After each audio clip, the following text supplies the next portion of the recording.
Hey, Future Hindsight listeners, it's the last day to vote in this year's Signal Awards. If you're catching this episode on October 9th, go to the link in the show notes to vote. Vote for Future Hindsight in the News and Politics category. Thank you. And if you need a little more Future Hindsight in your life, subscribe to our YouTube channel. It's easy and free and a great way to build your civic action toolkit every week. Head to youtube.com/futurehindsight to subscribe now. Welcome to Future Hindsight, a podcast on a mission to spark civic action. I'm your host, Mila Atmos. I'm a global citizen based in New York City, and I'm deeply curious about the way our society works. So each week, I bring you conversations to cut through the confusion around today's most important civic issues and share clear, actionable ways for us to build a brighter future together. After all, democracy is not a spectator sport. Tomorrow starts right now.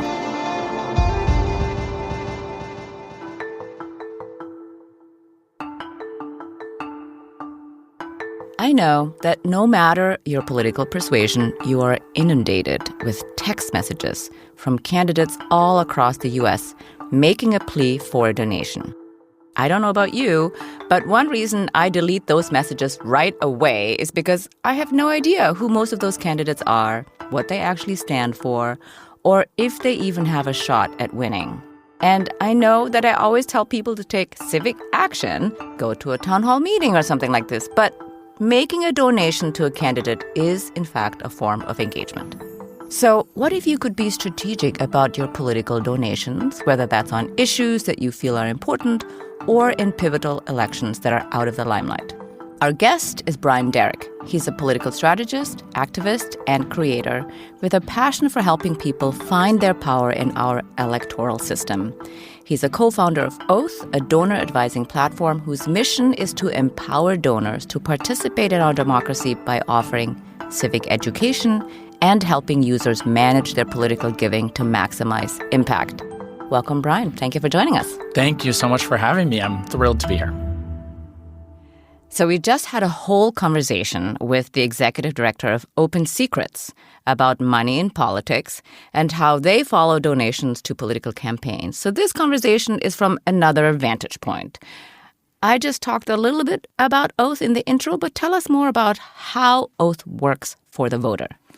I did listen to that episode and really enjoyed it, and I think we have so much to dive into in this conversation. I'm very excited. We created Oath, as you mentioned, to empower individual donors to have the impact that they want to have in our political system. We know that money is not everything in politics, but it really matters. And oftentimes people are overwhelmed by the sheer number of requests that they're getting from candidates and causes that they might really align with, that they want to help, but have no resource to guide them in how to navigate those decisions as to where they should be putting their dollars in order to affect the change that they want to see.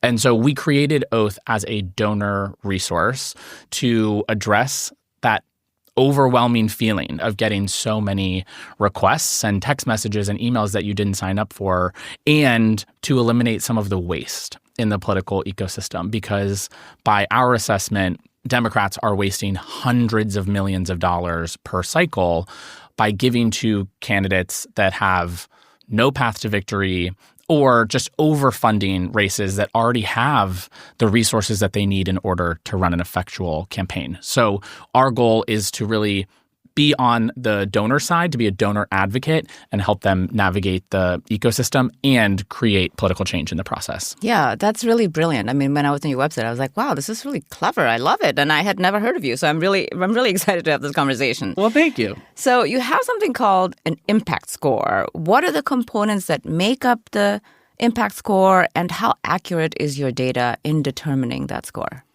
The impact score is really the heart of how we direct dollars for maximum impact. We base the impact score, which is just a 0 to 10 metric that anyone can understand without much priming or education. It's based on three factors. The first is competitiveness. So how likely is this race to be close? Because we know, as I said, that money is important but not all powerful. And so it's most effective in the races where just a handful of votes can change the outcome. The second factor are the stakes of the race. What happens if we win or lose this particular election? Could it flip an entire chamber, Congress, for example, or a state legislative majority? Could it make or break a trifecta in a specific state to give or stop one party from governing? And the third factor is financial need. That is certainly the most sophisticated of the metrics that we use, where we're pulling data from hundreds of different data sources to first project an optimal funding level for every race, because we believe there is a point of diminishing returns after which maybe campaigns should pump the brakes a bit rather than just fundraising all the way through election day as much as they possibly can. And then we track their progress towards that optimal funding level, as well as compare their fundraising to their opponent and any outside spending that is coming into the race as well. So those three factors, competitiveness, stakes, and financial need, all sum up into our impact score to make it really easy for someone to do a gut check of, hey, I just got a text message. Should I give to this person? Well, you can go look them up on Oath and get our perspective as to whether a donation is likely to meaningfully change the likely outcomes of that race. Well, it's really interesting what you said just now, that you believe that at some point the dollars have diminishing returns. So, of course, traditionally, as somebody not armed with the data that you have and the experience that you have, we think of success in a political campaign and making our donations all about winning the race. But your position clearly is much more nuanced. Tell us a little bit about how you at Oath define success, especially in terms of bang for a buck and maximizing impact. Certainly. I do think that the ecosystem needs a brake pedal. Someone needs to be willing to say, okay, this race is now fully funded. And there are very few entities or individuals in the democratic system that have the incentive to do that, because right now candidates are strongly incentivized to raise as much money as humanly possible, and that's completely disconnected from the contours of their race on the ground.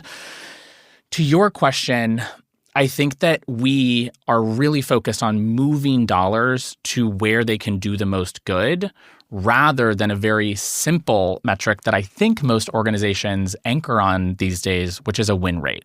Most organizations will tell you, oh, we endorsed 40 candidates last cycle and 30 of them won. We're super effective.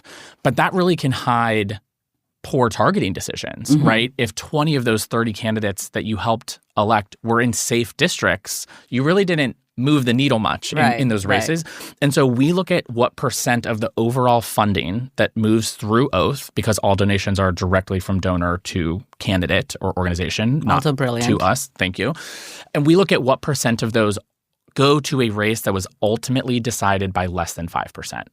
Because if you look at the ecosystem as a whole, take 2024, for example, Democrats directed about 67% of all donations to Senate races to elections, to candidates that won or lost by more than 5%, that weren't ultimately that close. 67% of over $1 billion on those races. I mean, it's crazy, the numbers. It's the kind of thing where, you know, one thing that you hear over and over in polite conversation is that how did Democrats spend over $1 billion and the candidate lost? Right. Like, what is wrong with this picture? Totally. And that's exactly our point, is we were trying to direct people's attention, or dollars, I should say, not attention, dollars away from the presidential into races that were further down ballot that were super underfunded.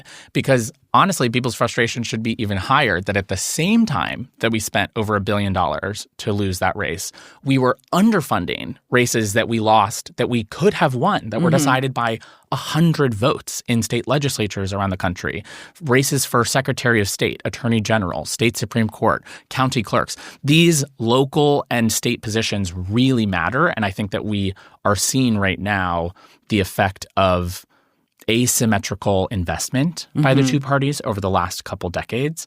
And I think that Oath can be one of the solutions that can help balance the scales to really give these races the resources that they need and not so much more than that in order to win. Right, right. Well, we say this all the time on the podcast that state and local elections matter way more to your everyday life. And for your state's attorney general to win is more meaningful than the presidential.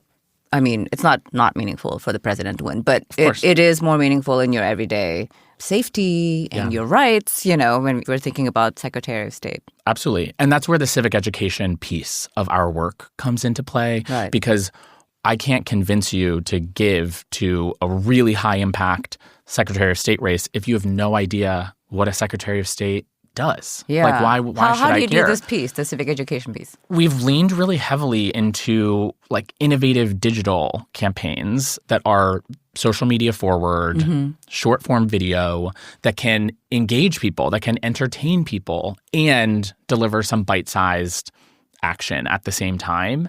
On the front end, we really lean into that, I guess, infotainment kind of model. And then on the back end, it's all about accountability and reporting.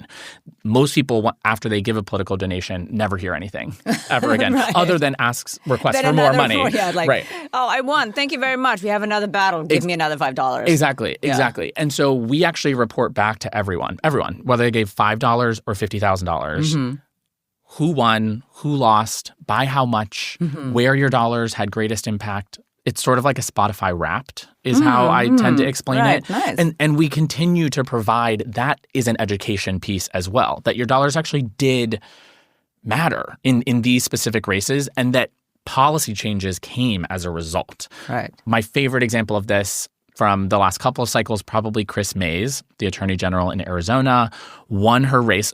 First of all, was very highly rated on Oath, one of our top 3 rated candidates of that election cycle.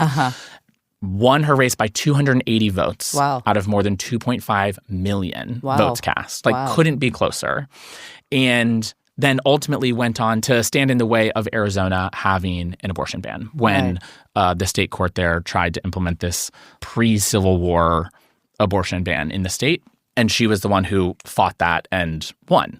And so it's so clear to people when you lay it out that there was a overlooked race that we directed people's attention and resources toward. She won by a very, very narrow margin, and then millions of people's lives were directly impacted as a result. That feels like the type of virtuous cycle that we're trying to get people to understand and see the full sort of picture of so that we can scale that because there are many more races that fit the same profile. Right. Well, I want to shift here to a real-life current example. Yes. We both live in New York City.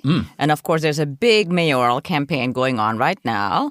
Zohran Mamdani is the clear frontrunner, and he has out-canvassed all the other candidates and built real grassroots engagement. So in your models, how do you account for grassroots campaigns and canvassing? Because, of course, I understand most of your modeling centers on the financial aspect. Absolutely. It's such a unique race, and I've been following it very closely. I will also say from the outset, one of the reasons that Mamdani had the path that he did and was able to win the primary against all odds and now be the favorite was the public financing program. Yeah, I have a question about that also. How effective is that? Yeah, and I know that you and Haley talked about that program during that episode as well. And that's what we latched onto right away because it's very hard for candidates that are sort of seen as in the margins to raise enough money that they can actually compete with somebody like a Cuomo who has tens of millions of dollars being poured into their campaign from outside sources or billionaires or what have you. Right. And so it was, I think, transformational for that campaign. He very early focused on small dollar donations, knowing that the matching would get him to the maximum that he needed to win. But there it also speaks to the diminishing returns because basically you're capping what people are spending. Yes, which I think we could make a case for federally. But unfortunately, also, as you guys alluded to, I don't want to repeat your episode, but there are specific Supreme Court decisions that make that well, we're going to get to that. Unlikely. Great. Yeah. So, but perfect. go ahead and talk about the matching dollars and how this shows up in your modeling for oath. Candidate quality is really important. And so the point that you're raising about Mamdani having all this momentum and this ground game that's hard to sort of quantify, I think the way that we look at that is in sort of trends in public opinion, right? That as his campaign gained more and more of a presence, he started to rise in the polls, and that changed what the prognosticators were saying about what the likely outcomes of the primary would be. It certainly was still an upset, and I think most people were surprised by it. But there are signals there that we can tap into to at least leverage all of the data available, right? I can never promise anyone that oath is like omniscient, right? That we can predict the future. That's not. Yes. Nobody can. Nobody I just want to say this out loud in the podcast. Nobody can predict the future. Totally. All that we can offer is that we want you as an individual donor to have the full picture of the data available behind your decision making at any point in time. We're going for transparency. And so that certainly was how we approach a race like that. And there are other examples. But so what are you rating him now on oath? So the tricky part there is we are not currently rating or publicly recommending, I should say, candidates in the New York City municipal elections who are participating in the public matching program. I see. And the reason for that is because there are very specific campaign finance regulations in the city of New York that are not more broadly applicable, that just create a barrier of entry for a platform like ours to be able to plug in a way that's going to be helpful to both candidates and donors. And so it's something that I hope that we can resolve over time. We launched Oath in 2022, and we're growing very, very quickly, but was not something that we were able to sort of launch for this cycle in a way that would be up to the standard of the experience that we want to give to our donors, with confidence that it would work for the campaigns as well. So while we watch really closely and we've advised more informally donors on what their options are for participating in mayoral and city council races, there's not currently a score. Got it. So you said something that I thought was surprising, that you thought this was still an upset that Zoran won the primary, because I think going into the primary, it was pretty clear to me that he was going to win. And maybe that's why I didn't think it was an upset. But honestly, I didn't think that Cuomo was ever going to win. In the beginning, well, first of all, Cuomo decided to run late. And if you had asked me in January of 2025, I thought the person who was going to win was Brad Lander. So I was a little bit surprised by the way that Zoran started, gaining momentum. And then I was like, I think this guy is going to get really close. And then when they started cross-endorsing each other, and then when he no longer had to raise money and said people who want to give should give to Adrian Adams, which I thought was a little wild. Anyway, but I was like, oh, this guy is going to win it for sure. But so tell me a little bit about why you thought it was an upset. Do you describe yourself as extremely online? Like, do you feel that you spend above average amount of time on? Probably, yes. I don't know. I feel like among my friends and donor network, that is probably the biggest indicator as to whether you were surprised by the primary, was how much time you were spending online consuming any content about the race. Because I agree with you. There was clear signs, and if you were seeing them, you could see the momentum was there, and that he was building not just a standard municipal campaign, but a movement in New York. Right. If you were not online and you were not following that and you didn't see the energy, then it kind of was a David and Goliath. And it fell into people's preconceived notions of like, well, Cuomo has $30 million from super PACs and is a household name. How does a 33-year-old assembly member overcome that? The traditional, like conventional political wisdom of the time would put money on Cuomo in that bet. But I think that you're exactly right, that he had tapped into something, and if you were also tapped into it, you saw it. I see. Okay, that's fair.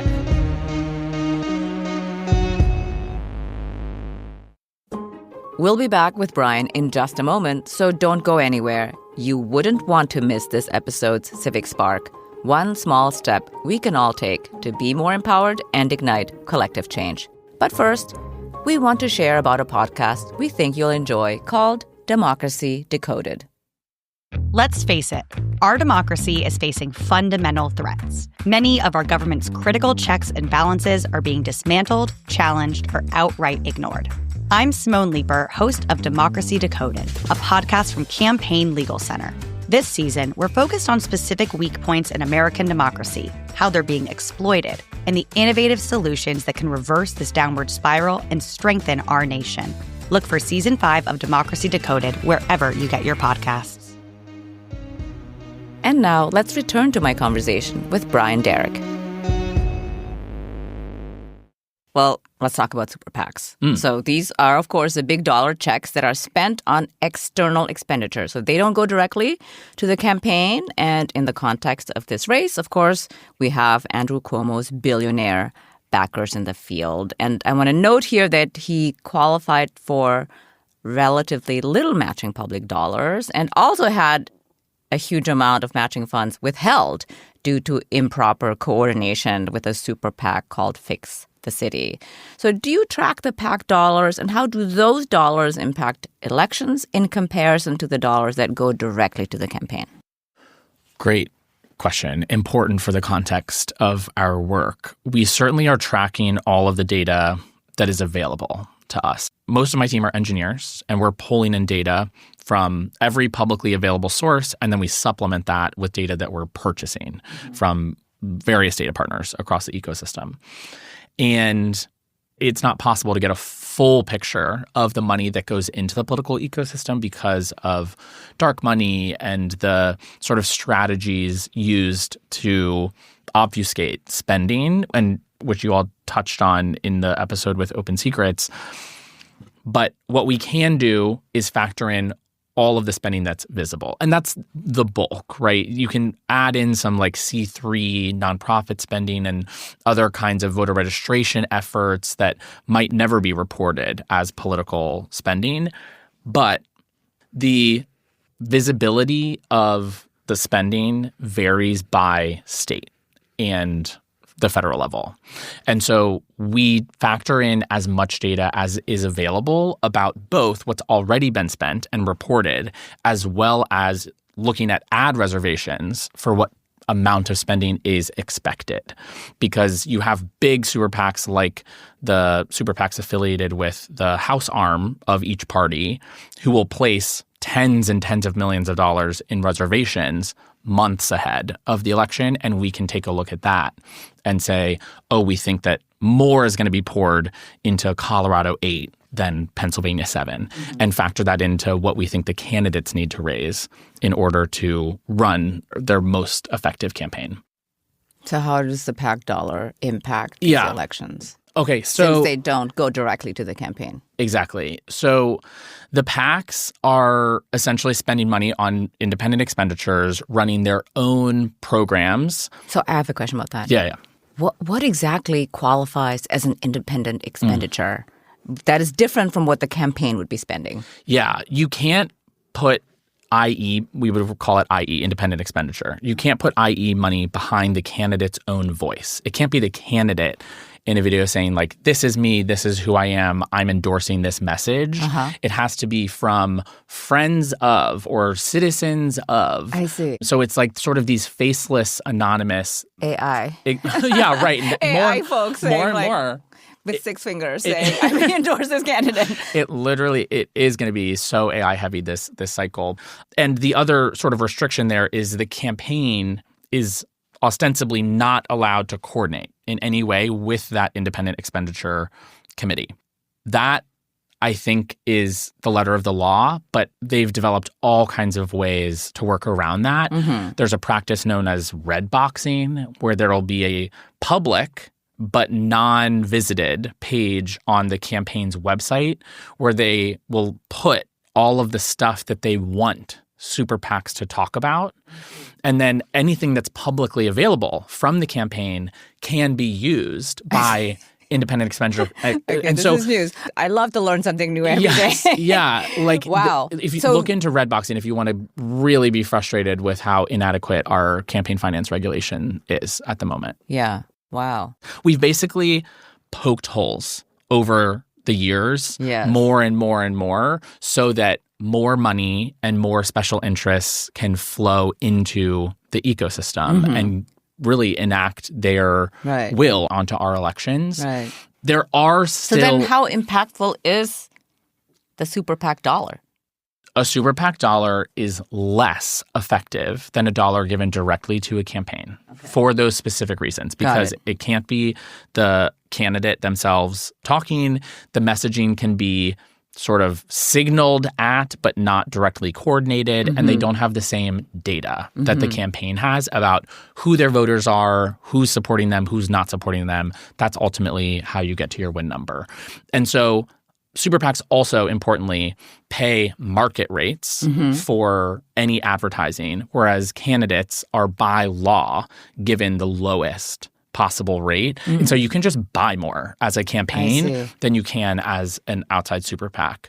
One of the reasons that we're always directing people, especially the grassroots donors that we're working with, to give directly to the campaigns instead of these sort of faceless groups that claim to support a lot of candidates.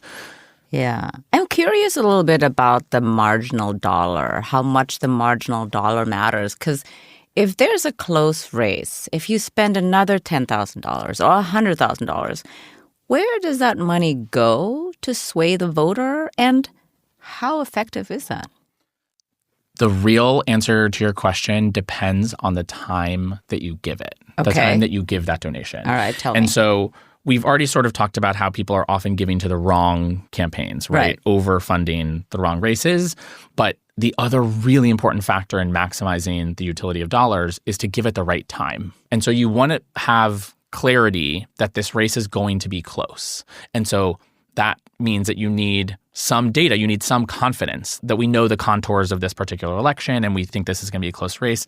But once that's established, you want to give as early as humanly possible. And that's because the campaign can spend the money on different things early in the cycle compared to very late in the cycle.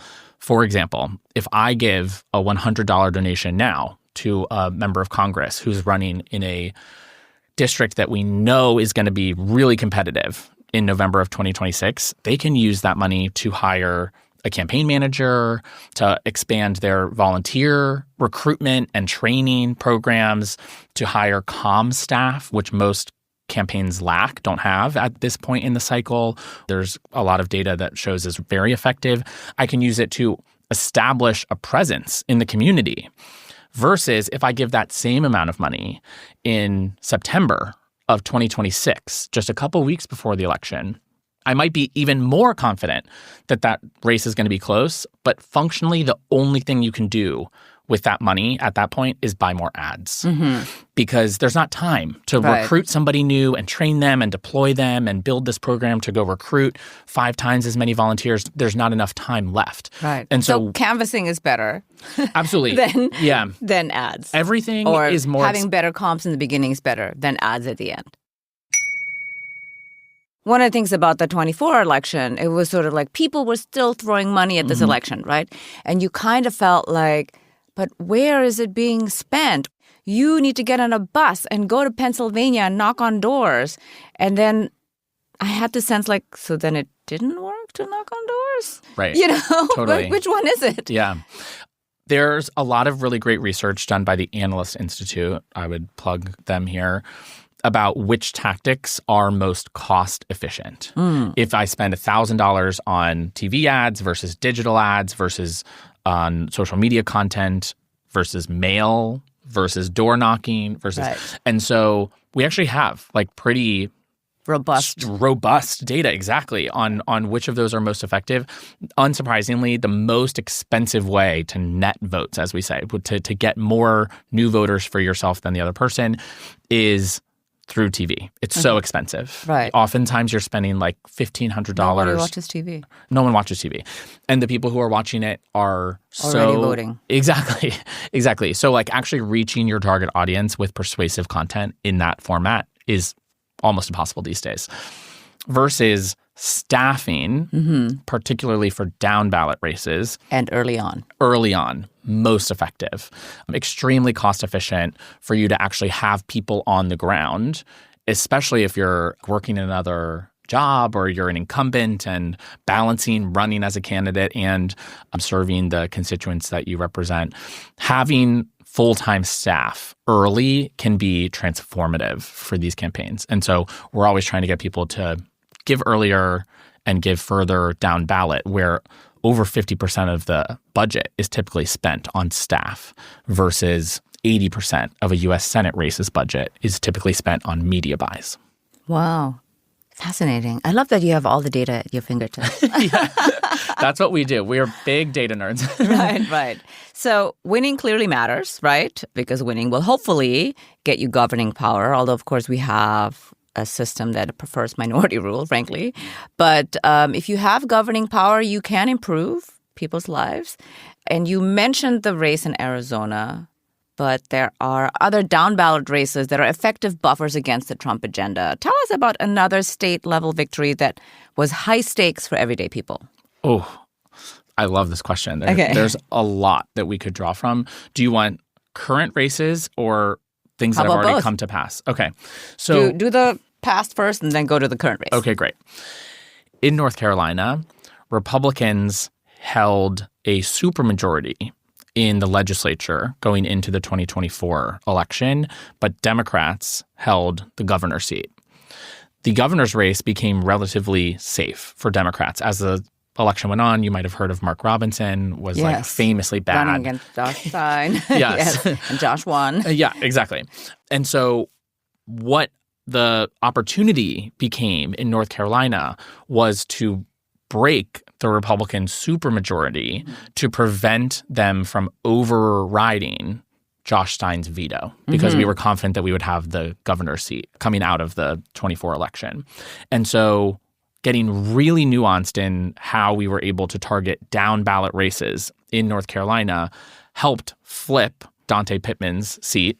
It ultimately came down to 871 votes, very narrow margin. And flipping that seat broke the supermajority in the House. And so Republicans can no longer override a veto from the governor of North Carolina. And as we look at changes that Republicans are trying to make to voting rights and access to the ballot, to the redistricting lines around the country, that can be the game changer, right? Is just being able to have that veto power could be massive for 2028 when we think about how that election's going to go. And it might have all come down to 871 votes in a race that no one has heard of. Right. But nobody paid attention to. No one paid attention to. But was this so was in important. 24, this right? was just a few everybody months was ago. paying attention to a different race. Exactly. But that was what we were paying attention to, right? That's where you have the opportunity for outsized impact with what you're talking about. It's happening right now. Okay. Again, there are elections happening in a number of weeks in November of 2025. Most people, if they're paying attention at all, are looking at the governor's races in Virginia and New Jersey. Yes. The California redistricting ballot measure, very important. But there are also Supreme Court races in Pennsylvania. Oh. There are 3 seats up right now in Pennsylvania that will be decided in November. And that could determine whether we have a pro-democracy court come 2028 when we think about these rulings around what ballots should be counted and who ultimately matters in our democracy.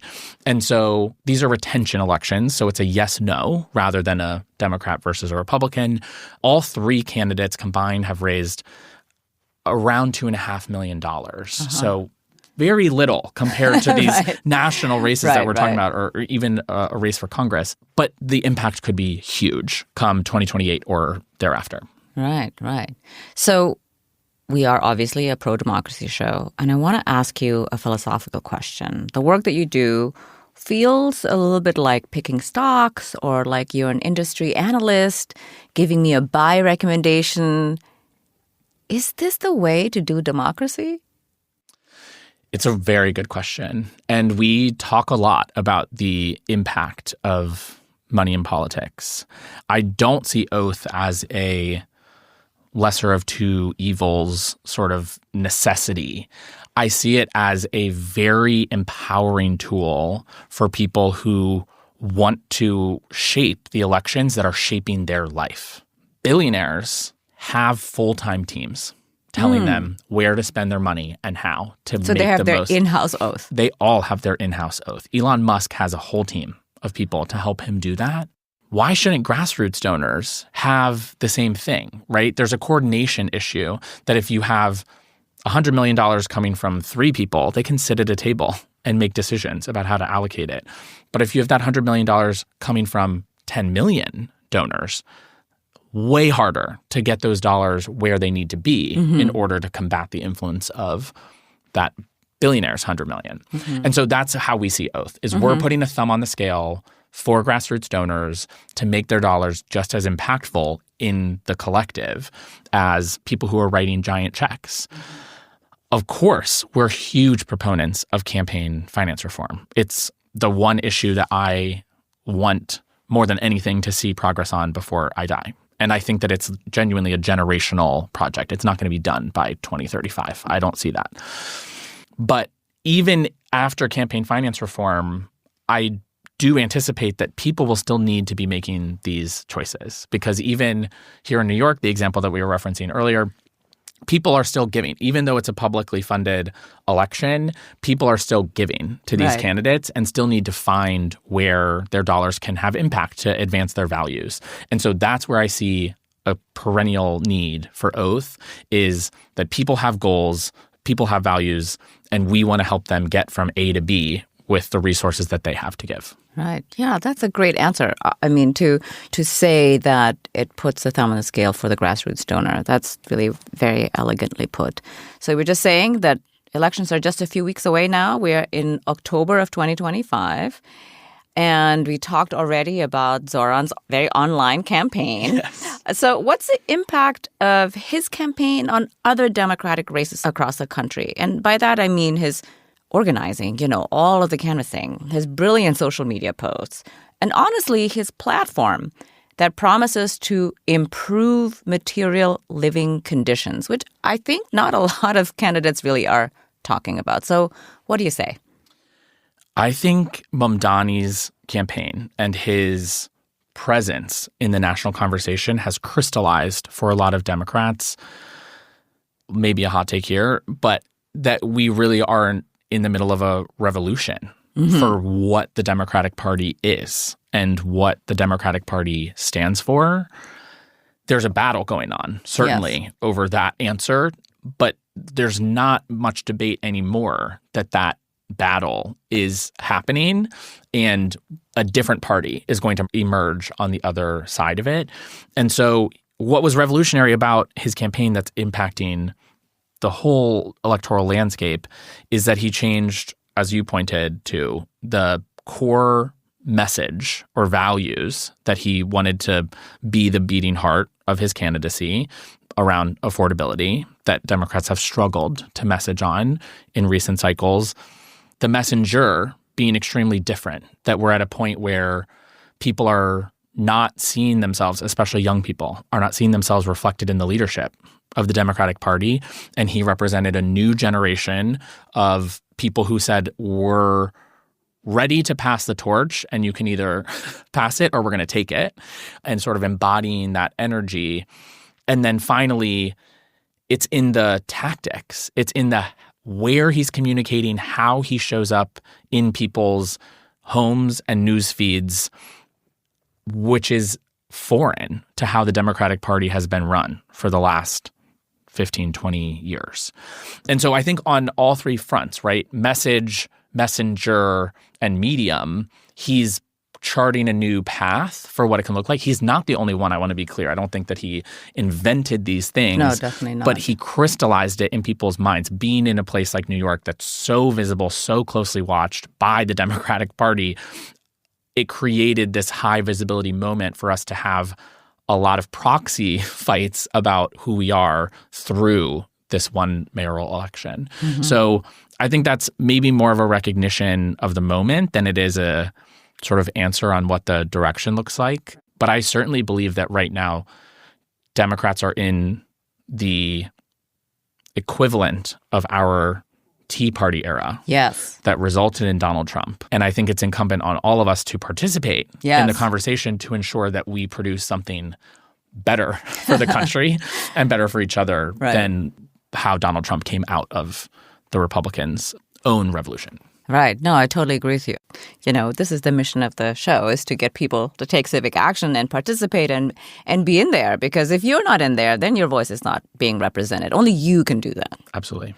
So every week on Future Hindsight, I ask my guests to share a civic spark, one small step we can all take to be more empowered and ignite collective change. So what's a good way to turn the insights that you've just shared with us into action? My number one recommendation here would be to find a election that you've never participated in before and get involved.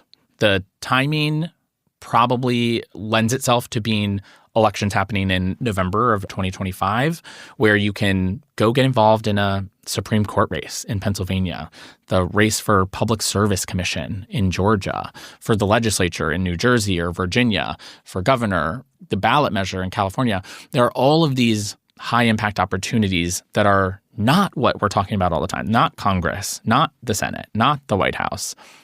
But being involved will actively demonstrate the real impact that these races have for people in a way that I think, and in my experience, will change how they think about the electoral system overall, help people focus more locally and more broadly than just here are the two things that matter.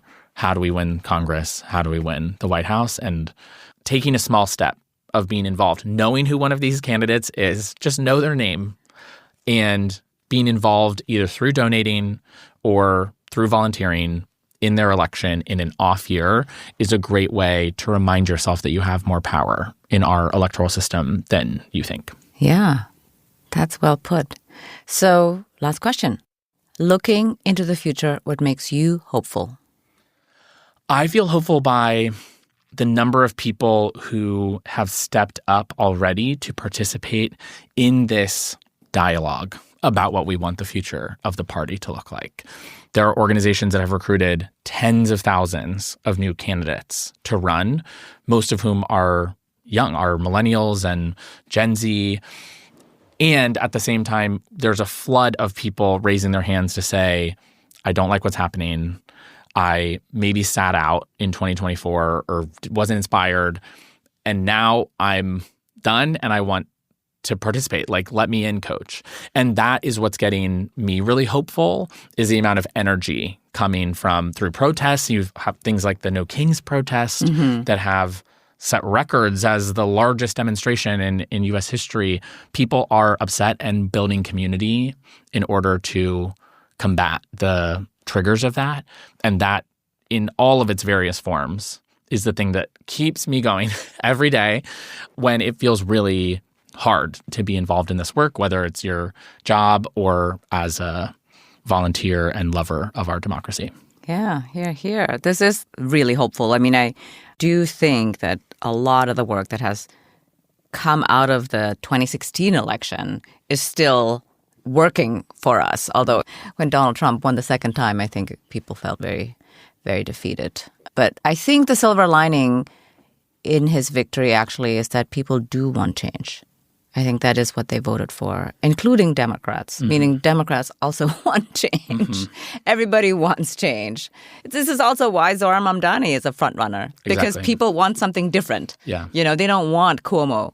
They want somebody who is the status quo candidate who's going to deliver more of the same, or we think is going to deliver more of the same. I couldn't agree more. I think that after the first Trump administration, people wanted a safe bet to turn the page on what many of us saw as a dark chapter. And now, after Trump 2.0, which is infinitely darker, I think people are looking for a less safe, more bold vision of what it looks like to turn the page, not just on this administration, but on this moment of division and ugliness that has been sort of injected into our politics and looking for something that is more hopeful, but also is a more bold vision for how we can actualize our values in a way that shows up in people's lives every day. Yeah, you're here. Well, thank you, Brian, for joining me on Future Hindsight. It was really a pleasure to have you on the show. Thank you so much. I'll hope to be back soon. Yes, hopefully. Brian Derrick is the co-founder of Oath. Remember, civic action doesn't have to be complicated. It's about small steps that spark progress, like sharing this episode with a friend. Let's recap this week's Civic Spark and fire up our collective power. Find an election that you've never participated in before and get involved. Check out the Supreme Court race in Pennsylvania or the ballot measure in California, the kinds of races that aren't talked about all the time. We always encourage you to focus on the state and local levels. But that doesn't just mean your own backyard. Your power matters across the country, and your involvement is a great way to prove the strength of that power.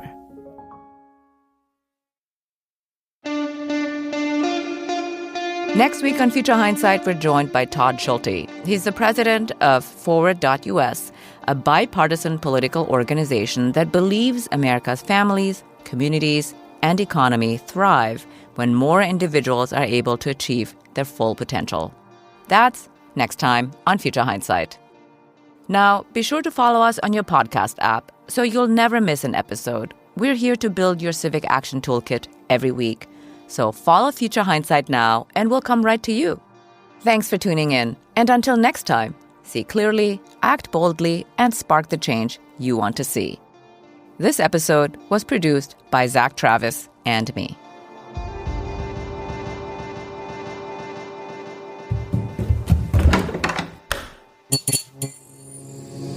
This podcast is part of the Democracy Group,